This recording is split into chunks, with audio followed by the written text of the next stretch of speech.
How to add the newsletter sign up form to your Squarespace website. Hey everyone and welcome. I hope you're all doing great. In this video, I will take you step by step through exactly what you need to do in order to actually set it up. Now, we're not going to be using any third party application. For example, if you want to use MailChimp, it's going to be a little bit different. So we're not going to discuss that. What we're going to be doing is just mainly within Squarespace itself, because they do actually offer email newsletters and subscription forms and stuff like that. So in order to do this based off of, only Squarespace, first step would be to actually set up a page for it, or if you just want to use it on the home page, just basically just find a place where you would want to add the form in. So in my case, I'm just going to use it on the home page here somewhere. So you can just go to pages, create a new one, or just go to the page that you actually want to do it in. Next up would be to just click on the edit button. And then from here, we just want to really add a block. It's that simple because it's actually a block called newsletter. So we just want to find a section where we can just add that. So let's say we just want to add that to the end here. So we're just going to create a new section, a blank section. So you can feel free to just add a blank section as well, or you can just go for a section that you actually like the looks of, and then you can just add the form on top of that. It doesn't really make a difference. So you can find a bunch of templates here, but I'm just going to click on add a blank section and use that. Now here you have the ability to just change the looks of it. So right now it's, the entire site is kind of yellowish and this is white. So we can just click on edit section, change the background to be suitable. So we can just change it like that. Now, in order to actually add the proper newsletter form, it's very simple. Click on add block from the top left. So after you click on add block, you should be able to see a bunch of stuff, including the newsletter one. So you simply just go ahead and drag and drop it to on your screen.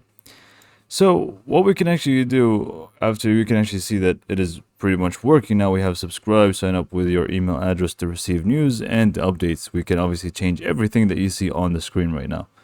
But we can also make it so that it is with other blocks as well, so it looks a little bit better, which I'm going to actually do. So what I'm going to do is just move this to the left side of the screen. And let's say we just want to add an image here on the right side, or maybe even the opposite.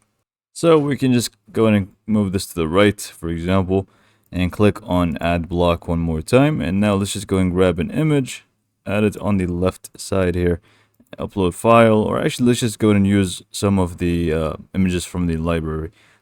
Stock images. And then we can just maybe resize it so it is a little bit better looking. So we can just click on edit, design, make it fill, and we can just go and increase the size for it.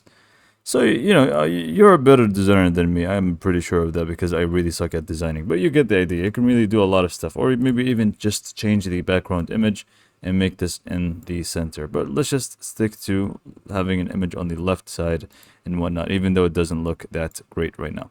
So anyways, what we can do with the actual form right now is pretty much working and all, but we just click on the edit button in order to do more stuff to it. For example, if you click on edit, we can actually change the content within it. So the text and stuff like that. And also more of what do we want to show. For example, if you want to add the name field, you can feel free to do that as well. So let's just go and take it step by step. First, we are going to have the form name.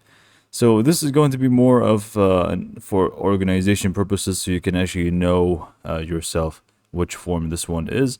So you can really just change it to be any form. I'm just going to name it test form, and then we can change the title. Now be careful because the title is unlike the actual name.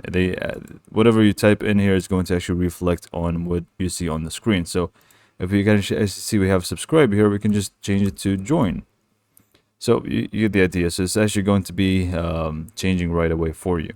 Next up, you have the description, which you can also see on the right side here, the actual live preview. Sign up with your email address to receive news, and updates is the default one. You can feel free to change that again. You can really just add your own touch to it, or you can just go and change the text to become bold, italics, and so on. So the formatting options are going to also be available in here. Next up, we also have the disclaimer, which should be there. So which is going to be, we respect your privacy by default. You can feel free to change it and just keep it in there as well. So you also have the button text. So if you really want to change that, Sorry about that. So if you really want to change that, you can feel free to do it from here. And then we also have the required name field, which is actually very important.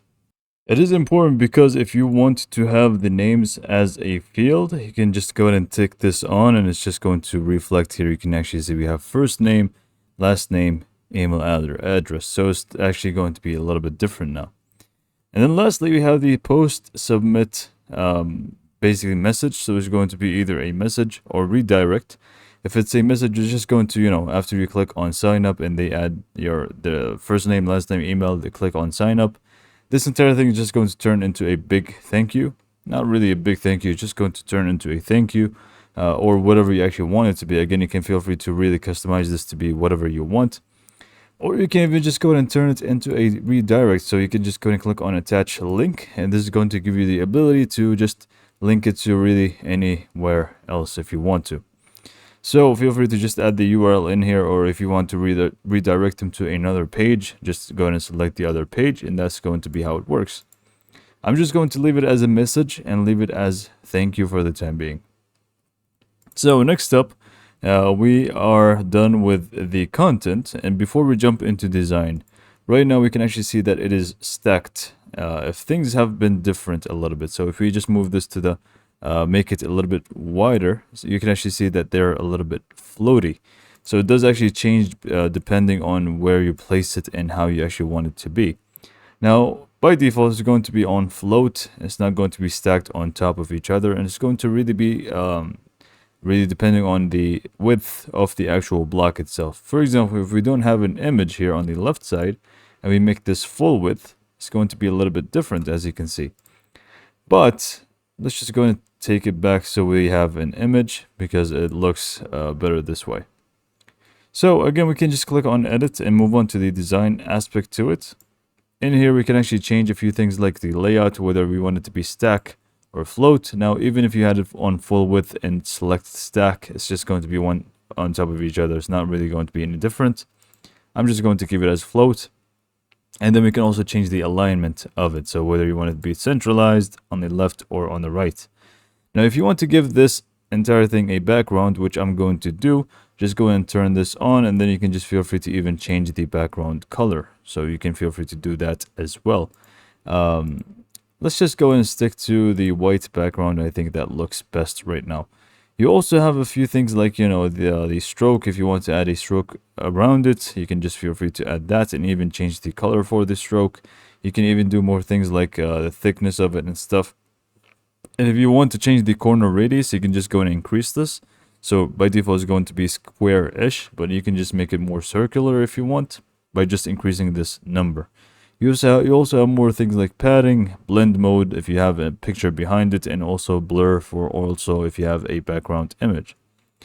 Now, lastly, we have the storage tab here. So what we have here is the first tab, which is Squarespace, confirmation email, and stuff like that.